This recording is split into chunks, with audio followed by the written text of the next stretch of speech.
बिस्मिल्लाहिर्रहमानिर्रहीम, अस्सलाम वालेकुम। मैं असदुल्ला खान हूँ। मरियम नवाज साहबा को भड़क मारना थोड़ा सा महंगा पड़ गया है। 2 दिन पहले उन्होंने बिलावल भुट्टो जरदारी को बड़ा आड़े हाथों लिया था, शदीद तनकीद का निशाना बनाया था, उनके वालिद साहब को भी रगड़ दिया था और कहा था कि अपने मुफ्त मशवरे अपने पास रखो, जाके मुझे होते कौन हो तो मेरी तरफ उंगली उठाने वाले। ये भी कह दिया था कि मेरी पंजाब की तरफ उठने वाली उंगली तोड़ दूंगी। थोड़ा ज़्यादा जज्बाती हो गई थी मरियम नवाज साहबा। अच्छा, प्रिंसिपली तो मैं उनकी बात से इत्तफाक करता हूँ, बात उन्होंने ठीक की है कि ये क्या बात हुई कि ज़रा सा कोई मामला आया और आप हाथ फैलाने के लिए चले गए अगयार के सामने। 2022 में सैलाब आया था, उस वक्त भी सारे उठ के चले गए थे, 10 अरब डॉलर के वादे लेकर आए थे। वो अलग बात है कि उसके नतीजे में फिर कुछ हो नहीं सका, क्योंकि वो जो वादे थे वो मशरूत थे। उसमें कहा गया था कि 20% आप भी शेयर करें, बाकी हम शेयर करेंगे, तो चले मिल के मनसूबा बनाएं, प्रपोजल आप दें, 20% शेयर करें, बाकी हम करेंगे। हमने कहा कि नहीं भाई, 20% हम तो शेयर नहीं करते, हमें तो साफ़ी रकम दो जो देनी है। तो उस वक्त सिंध में बहुत तबाही हुई थी, सिंध में बड़ा नुकसान हुआ था। बिलावल भुट्टो जरदारी साहब जो हैं, उन्होंने उस वक्त फ़ौरन हाथ फैला दिया था अपने प्राइम मिनिस्टर शहबाज शरीफ के साथ मिलकर, और भी लोग साथ गए थे डेलीगेशन के, जो ये 10 अरब डॉलर के वादे लेकर आए थे। लेकिन अब बिलावल साहब पहले दिन से चीख रहे हैं कि भाई अक़वाम मुत्तहिदा से मदद मांगो, पैसे मांगो, पैसे मांगो। बिलावल साहब का ख्याल है कि जब उनके पास पैसे वफाक के पास आएंगे तो उसमें से सैलाब के हिस्से का हमारे पास शेयर भी आएगा। बिलावल साहब अपनी सोच रहे हैं, लेकिन बावजूद इसके कि जो सैलाब इस वक्त आया है उसने सारी पंजाब में तबाही मचाई है, इस मरतबा सिंध का नुकसान ना होने के बराबर हुआ है। थोड़ी सी डिस्प्लेसमेंट हुई या थोड़ा सा उनको चीज़ों को मैनेज करना पड़ा, लेकिन मजमूई तौर पर सिंध महफूज रहा है। लेकिन पहले दिन से बिलावल साहब कह रहे हैं कि ओ हो अभी तक हाथ क्यों नहीं फैलाया, अभी तक अक़वाम मुत्तहिदा से इमदाद क्यों नहीं मांगी। तो मरियम नवाज साहबा ने इस पर भड़क मार दी। उन्होंने कहा 2 चीज़ें थी बिलावल साहब की। एक तो वो कहते थे कि मदद मांगी जाए, और दूसरा वो चाहते थे कि BISP के जरिए इमदाद तकसीम की जाए। यानी वो चाहते थे कि ज़रा BISP जो है, बेनज़ीर इनकम सपोर्ट प्रोग्राम, उसको भी ज़रा वो भी लाइमलाइट में आ जाए, उसकी भी वाह वाह हो जाए, हमारे नाम से प्रोग्राम है। तो मरियम साहबा ने तकरीर की और तकरीर सख्त कर दी। उन्होंने कहा कि जी पहली बात तो ये है कि अपने मशवरे अपने पास रखें, आप मुझे मशवरे देने वाले होते कौन हैं। उन्होंने ये कहा था। अब मैं क्यों ये स्टोरी 2 दिन के बाद कर रहा हूँ, क्योंकि आज इसमें जो डेवलपमेंट हुई है वो बड़ी इंपॉर्टेंट है। उन्होंने कहा था मरियम नवाज साहबा ने कि मैं नवाज शरीफ की बेटी हूं और इमदाद के लिए कभी हाथ नहीं फैलाऊंगी। वो अलग बात है कि वो शहबाज शरीफ की बेटी भी तो है ना, शहबाज शरीफ भी उनके चचा हैं, शहबाज शरीफ भी उन्हीं के सियासी खानदान के हैं और आज भी वज़ीर आज़म है। यही शहबाज शरीफ थे 2022 के सामने के वक्त जब हाथ फैलाने के लिए गए थे और 10 अरब डॉलर के वादे लेकर आए थे। यही शहबाज शरीफ थे जिन्होंने अक़वाम मुत्तहिदा से कहा था कि भाई ये मौसमियाती तब्दीली के हम अकेले ज़िम्मेदार नहीं हैं, आप भी ज़िम्मेदार हैं, हमारी इमदाद की जाए। यही शहबाज शरीफ हैं जिनका जुमला बड़ा मशहूर हुआ था, जिन्होंने कहा था कि आप फिर समझेंगे कि मैं मांगने आ गया हूँ। मैं मांगने नहीं आया, लेकिन जैसे आप मेरी हमेशा से आपने हमारी मदद की है, एक मरतबा फिर मदद कर दें तो मैं वादा करता हूँ कि हम अपनी मेहनत करेंगे, अपने पैरों पर खड़ा होंगे। यही शहबाज शरीफ है। लेकिन बहरहाल भड़क मारी मरियम नवाज ने और कहा कि ये नवाज शरीफ की बेटी है और नवाज शरीफ की बेटी किसी के आगे हाथ नहीं फैलाएगी। फिर उन्होंने कहा कि पंजाब की तरफ उठने वाली उंगली मैं तोड़ दूंगी। फिर उन्होंने कहा कि सिंध में क्या हालात हैं मैं इस बारे में बात नहीं करना चाहती। उन्होंने कहा कि जी मैं आसिफ जरदारी मेरे बुजुर्ग हैं, बिलावल मेरा छोटा भाई है, मगर ख़बरदार इस मामले में बात की और मुझे मत कहो कि मैं लोगों के आगे हाथ फैलाऊं। फिर उन्होंने बेनज़ीर इनकम सपोर्ट प्रोग्राम को भी तस्दीक का निशाना बनाया। मरियम साहबा ने कहा था कि ठीक है, चंद लोगों का रोज़गार चल रहा है, मैं बुरा नहीं कहती, चल लोगों को पैसे मिलते हैं, महीने का खर्चा मिल जाता है, बुरा नहीं कहती, मगर मैं को 10,000 नहीं देना चाहती लोगों को, मैं 10 लाख देना चाहती हूँ। यानी बेनज़ीर इनकम सपोर्ट प्रोग्राम तो छोटी सी एक रकम का क्या इमदादी प्रोग्राम है, मैं तो सैलाब मुतासरीन को 10-10 लाख रुपया दूंगी।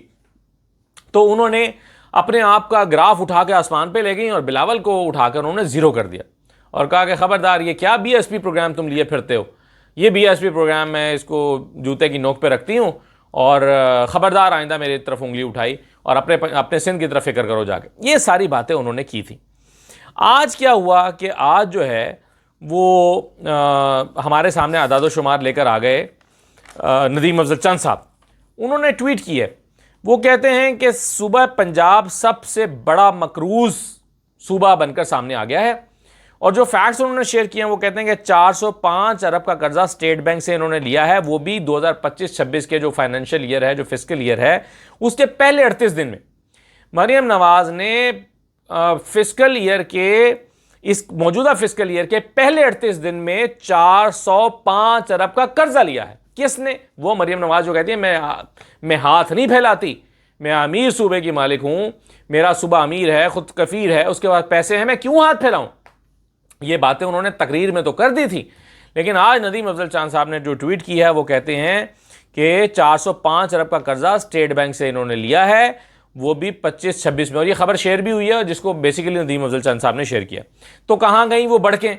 यानी मैंने पहले कहा कि प्रिंसिपली मैं एग्री करता हूं इस बात से, प्रिंसिपली ये बात ठीक है कि जो कर्जे हैं वो नहीं लेने चाहिए, हाथ नहीं फैलाने चाहिए, अपने वसाइल में रहते हुए काम करना चाहिए, अपनी मदद आपके तहत लोगों की मदद करनी चाहिए, अपने बजट से करनी चाहिए, आपके पास बहुत पैसे हैं, प्रिंसिपली बात ठीक है, लेकिन फिर उस पर अमल भी तो करके दिखाएं ना। फिर ये क्या बात हुई कि 405 अरब का कर्जा आपने लिया स्टेट बैंक से और बातें आप ऐसे कर रहे हैं कि जैसे आप लोगों को कर्जा देते फिर रहे हैं।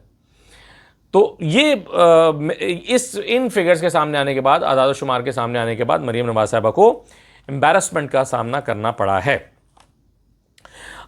यानी गोया पीपल्स पार्टी में ने मरीम नवाज साहिबा को झूठा साबित कर दिया और कहा कि वो तो झूठ बोल रही हैं, खाली बढ़के मार रही हैं और ये करने की उनको ज़रूरत नहीं है। तो बेसिकली पीपल्स पार्टी और मरीम नवाज आमने सामने आ गई। एक मामले में और दो लोग आमने सामने आए हैं, एक का नाम मोहसिन नकवी है और दूसरे का नाम बैरिस्टर सैफ है।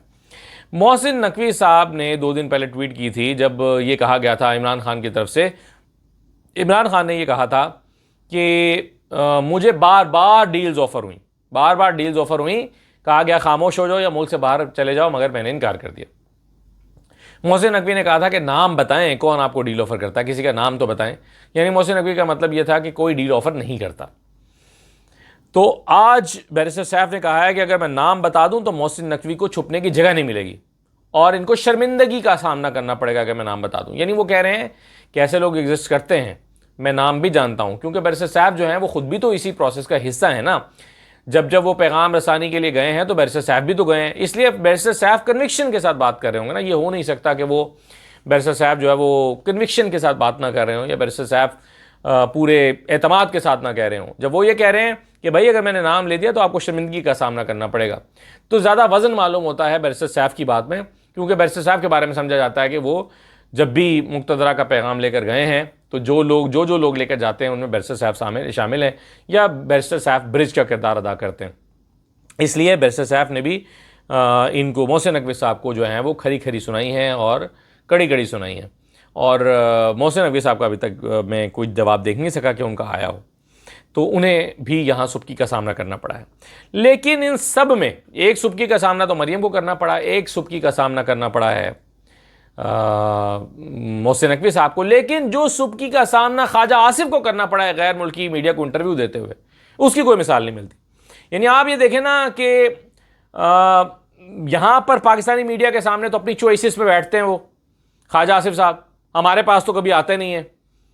मैं उन्हें जब पैगाम भेजता हूँ प्रोग्राम में आने का तो वो अपनी शिकायतों का दफ्तर लेकर बैठ जाते हैं कि असदुल्ला साहब ने मेरे साथ ये किया, मेरे बारे में ये वीडियो कर दी, मेरे बारे में ये वीडियो कर दी। तो वो तो जो बंदा मेरा टीम मेंबर रब्ता करता है उनको शिकायतें करने लगते हैं। तो यहाँ तो अपनी मर्जी के 2-3 लोगों के पास वो शो करने के लिए आते हैं, लेकिन जब इंटरनेशनल मीडिया के सामने बैठे हैं तो कैसे लाजवाब हुए हैं, कैसे उन बेचारों को एक सुबकी का सामना करना पड़ा है, इसकी 2 मिसालें मैं आपको दिखा देता हूँ।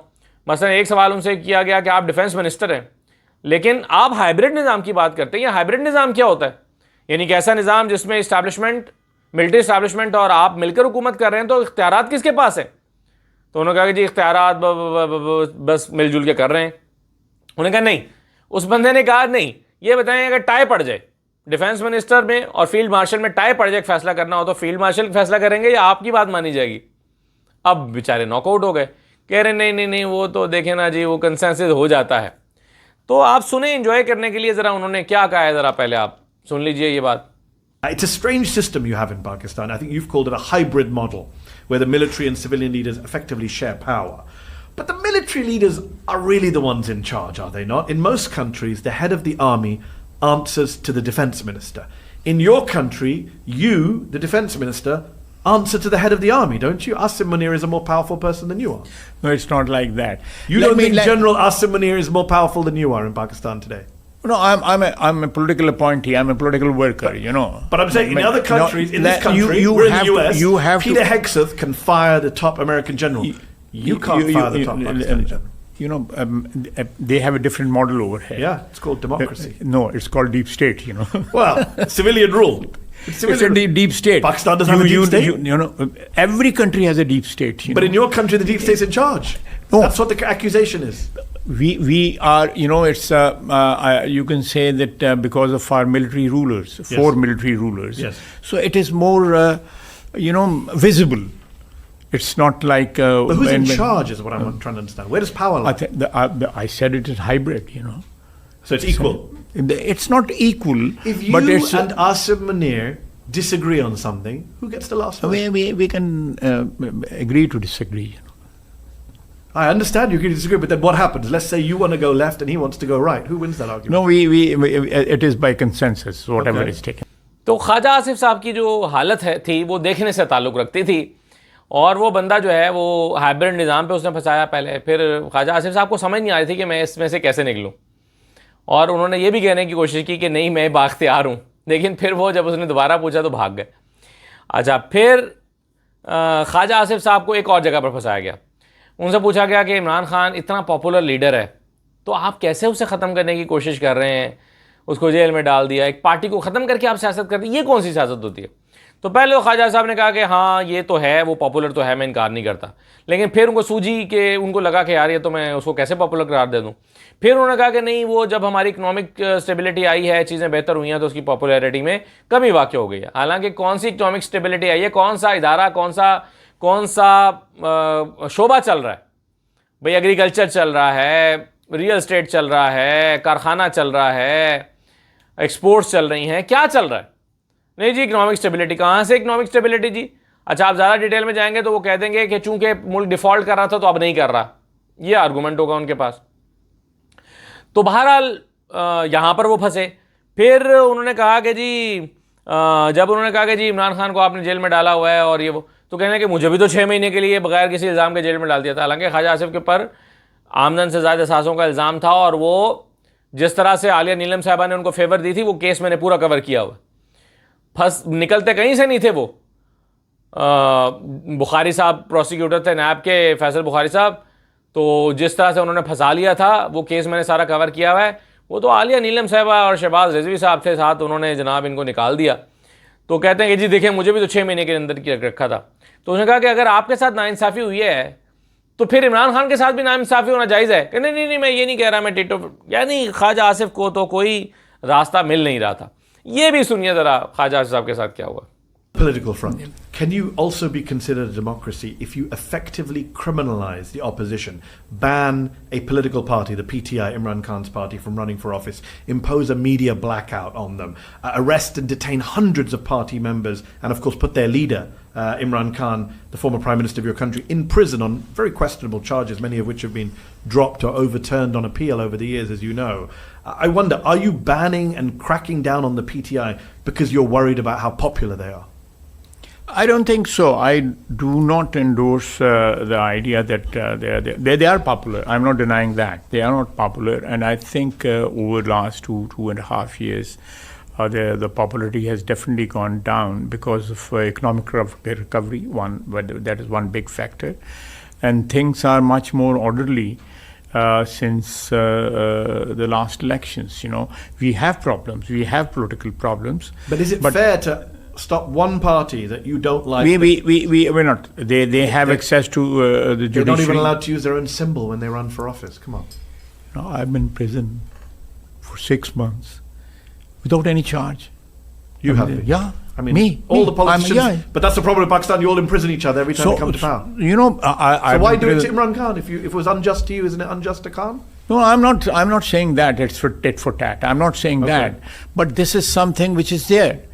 And if Imran Khan can justify whatever he did and say that that was okay, and this time it's not okay, this selective amnesia or selective application of I won't disagree that Pakistani politicians across the board are guilty of selective amnesia. But Amnesty International said in a report last year that it has found a pattern of weaponization of the legal system to keep Imran Khan under detention. And it's not just Amnesty. You're here in New York attending the UN General Assembly. The UN's own working group on arbitrary detention said last year that there was no legal basis for Khan's imprisonment. They called it arbitrary. They called it a violation of international law. What is your response to those UN experts? While you're here in New York for the UN, what do you say to them? Well, I think they have an opinion with which I disagree. Their opinion is that you're breaking the law. No, we are Pakistan not is in breaking the violation law. of international law. तो अब आप मुझे बताएं कि ख्वाजा आसिफ साहब के साथ क्या बनी। तो ये होता है कि जब आप आज़ाद मीडिया को इंटरव्यू दें या जिसके साथ आपने पहले से मैच फिक्सिंग ना की हुई हो उसे इंटरव्यू दें तो फिर आप इस तरह फंसते हैं। तो ये सहूलत सिर्फ पाकिस्तान में हासिल है ख्वाजा साहब कि आप अपनी मर्ज़ी के एंकर्स को इंटरव्यू दें और पकड़ाई भी ना दें, लेकिन जब आप गैर मुल्की मीडिया के सामने बैठेंगे तो फिर ये आएँ बाएँ शाएँ तो ये आपको करना पड़ेगा और सुबकी का सामना भी। इजाज़त दीजिए, अल्लाह हाफ़िज़।